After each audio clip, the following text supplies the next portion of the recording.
Ladies and gentlemen, it's your boy Wrestling Worm back with another video. Yeah, I'm on vacation, so I can't be screaming at the top of my lungs right now, but screw it. We gotta talk because AJ Lee is officially back in WWE. And let me tell you, when that return pop hit, straight up goosebumps, man. I'm talking the Rock level goosebumps. The final boss kind of goosebumps, the kind where you feel it in your soul. Now listen, AJ Lee returning after over a freaking decade, that's insane. It's like WWE unlocked a cheat code. Yeah, sure, the dirt sheets spoiled it earlier in the week on Raw, but I don't care. Seeing it actually happen was pure magic. Bro, I haven't been this excited about WWE in forever. That Chicago crowd, wild. Goosebumps everywhere. Constant AJ chants. That's the kind of energy WWE's been missing for years. Even Seth Rollins was out there acting like a complete clown during the segment, and honestly, it cracked me up. But let's not sugarcoat this. The rest of this show was hot garbage. I mean, straight up dumpster fire, man. The entire night was basically us waiting for Cena's farewell promo and AJ's return. Everything in between, trash. Straight filler. So let's run it down real quick because, again, I'm supposed to be relaxing, sipping something cold on vacation, not raging about Triple H's bargain bin booking. Opening segment, John freaking Cena comes out, and yeah, I got emotional. It's his last SmackDown ever. That's heartbreaking, man. Cena thanks the Chicago crowd, drops memories about Punk, ruthless aggression, all the classic stuff. It was basically one giant thank you promo, and it worked. Cena being Cena, the GOAT. But then, here comes Sami Zayn. And naturally, he gets booed out of the building because, duh, he's standing across from Cena. Sami wants to return the favor from the old US Open Challenge days, so we get Cena versus Zayn for the US title. Sounds cool, right? Well, kinda. The match itself was actually decent. Cena busted out everyone's finishers like he was playing WWE 2K on easy mode. He hit an RKO attempt, pulled off a spear, even teased Edge while commentary tried to sell it as Roman Reigns. Cute. Decent drama, some false finishes, all good fun. Cena even nailed a huge super AA off the top rope, and just when things are getting hype, bam! Here comes Brock Lesnar, and I'm telling you right now, why in God's name is Brock Lesnar even here? What purpose does this man serve anymore besides wrecking matches for no damn reason? He storms in, F5 Sammy, F5 Cena twice, throws his cowboy hat back on like it's 2015 and just strolls out. Match over, no winner, no DQ, no ref restart, nothing. Just poof, match dead. Bro, what the actual hell was that? And then backstage, we get this awkward little video where Brock's like, John Cena, I'll see you at WrestlePalooza. WrestlePalooza. What are we doing? WWE. Why did Brock attack Cena? Why did he attack Cody months ago? Why does he keep showing up, dropping F5s on legends and leaving without a single shred of storyline logic? This is peak Triple H's new era bad booking, the so-called Paul Levesque era, where storylines get tossed together like leftover scraps in a garbage can.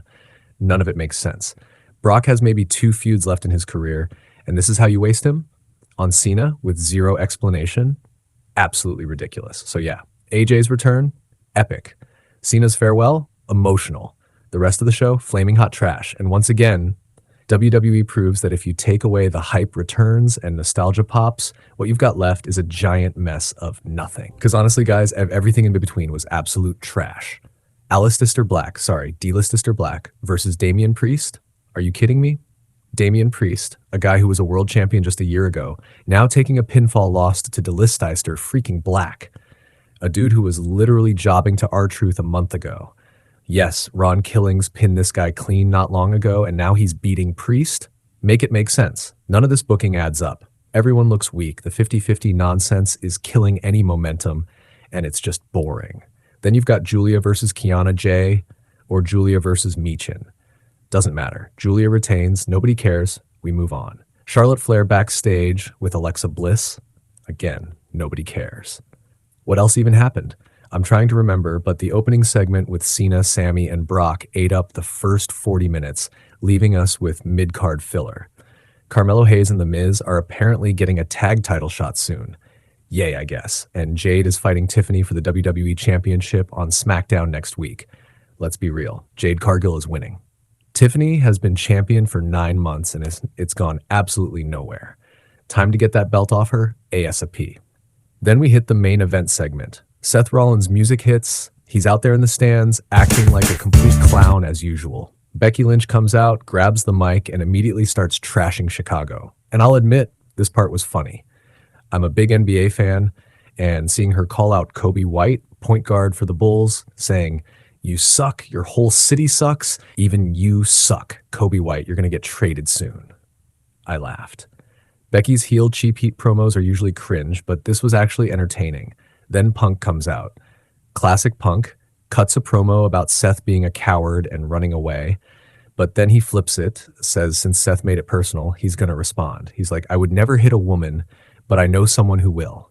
He teases names, crowd boos at Bailey, pops for Rhea Ripley, but then he hits the jackpot, AJ Lee. Her music hits for the first time in over a decade. The pop was insane. Now, yes, WWE announcing it earlier in the week ruined part of the surprise, but still, seeing AJ Lee walk that ramp again, skipping like old times, the crowd lost their minds. I lost my mind. Everybody lost it. Pure nostalgia.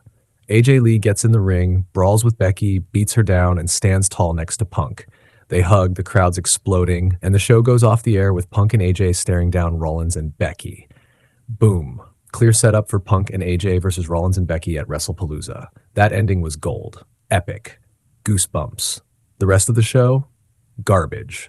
Straight up dumpster fire. Lesnar attacking people randomly for no reason? Lazy. Cena's farewell was nice, but other than that, this entire show was a waste of time until the last 20 minutes. Final score for this SmackDown? A generous 3 out of 10. And let's be honest, the only reason it even gets a 3 is because AJ Lee returned and Cena showed up for his farewell. Everything else, absolute trash. End of story. Thank you guys for watching. This is Wrestling Worm. Peace out and one love.